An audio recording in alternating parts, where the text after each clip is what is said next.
Welcome back to another episode of DHD Learn English. I'm Dang. Today, we are tackling one of the oldest debates in the world of productivity. Should you work hard, or should you work smart? Many people think it's an either-or choice, but the truth is much more interesting. If you want to achieve version 2.0 of yourself, you need to understand how these two forces work together. Let's start with a hard truth. Hard work is the foundation. You cannot smart your way out of doing the actual work.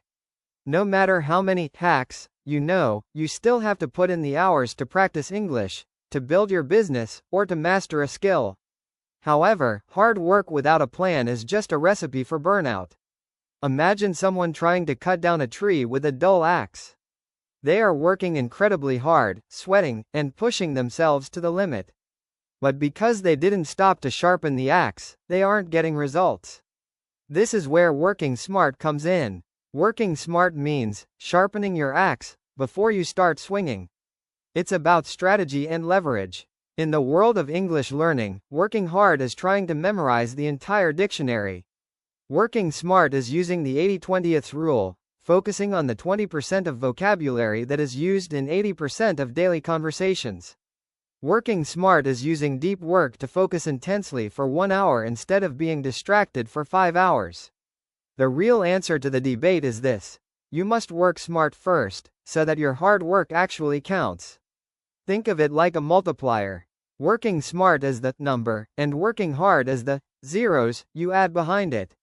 If your strategy is 0, you aren't working smart. No matter how much hard work you add, the result is still 0. But if you have a smart strategy, let's say 1, and you add the zeros of hard work, you get 10, 100, 1000. Your results grow exponentially. So, how can you start working smart today? First, identify your vital few. What are the 2 or 3 tasks that actually move the needle for you?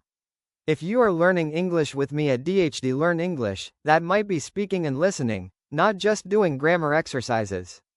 Second, use leverage. Can you use tools or AI to automate boring tasks? Can you use a second brain to store your ideas so you don't have to remember everything? And third, schedule your rest. Working smart means knowing when your brain is tired. A rested brain is a fast brain. In conclusion, don't just be busy. Being busy is often a form of laziness of the mind because you refuse to think of a better way. Stop, sharpen your axe, choose your target, and then work harder than anyone else. That is the secret to success. Thank you for listening. I'm Dang, and remember, work smart to find the path, then work hard to reach the finish line. See you in the next episode.